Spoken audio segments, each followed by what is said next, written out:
Welcome to another thrilling adventure of Andrew's Vintage PC Corner. You know what's the best part about collecting classic DOS and PC games? Is coming across one you've never heard of in a thrift store. And with that, I bring you Silverload. Originally released in 1995 by Nova Springs and distributed by Vic Tokai, yes, that same Vic Tokai that gave us Golga 13 on the NES, this Vic Tokai comes what's actually a pretty damn decent adventure game.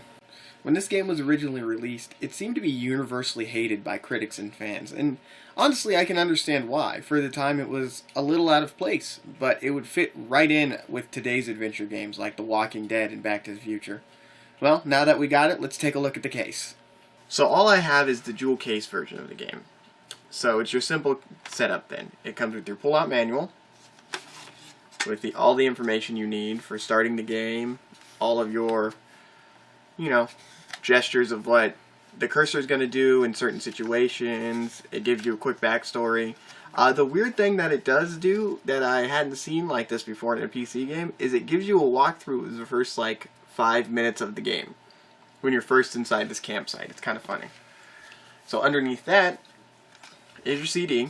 Now I was lucky enough to buy this brand new still in shrink wrap from Goodwill, so it has no scratches, and it's only ever been used by me. So, awesome. And on the back we have Silverload, a town with a hell of a nightlife. It's a tagline from one of those cheesy horror movies you would see on one of the Elvira TV shows. The story itself is pretty simple. A man has his son stolen from him, and it's implied or implode that the son was taken by the residents of the local town Silverload. That's what all this is pretty much telling you right here. And it's your job as a renegade wannabe to find him. And yes, that was a reference to that obscure 90s television show.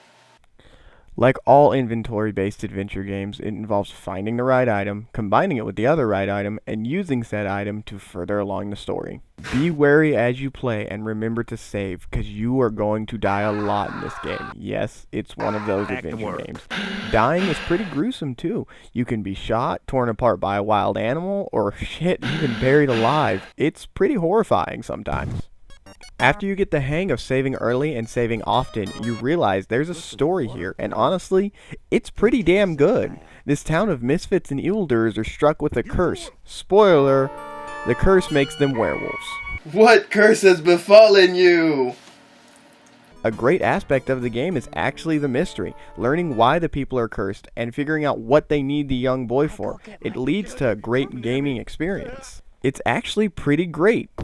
Until you reach the end of the game, where there are these god-awful shooting parts you'll be swearing at your freaking computer over and over again until you just get lucky and win. So in the end, the story, the acting, and even the graphics make this game worth playing.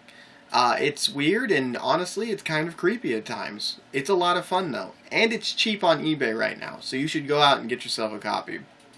Go. Go. Do it now.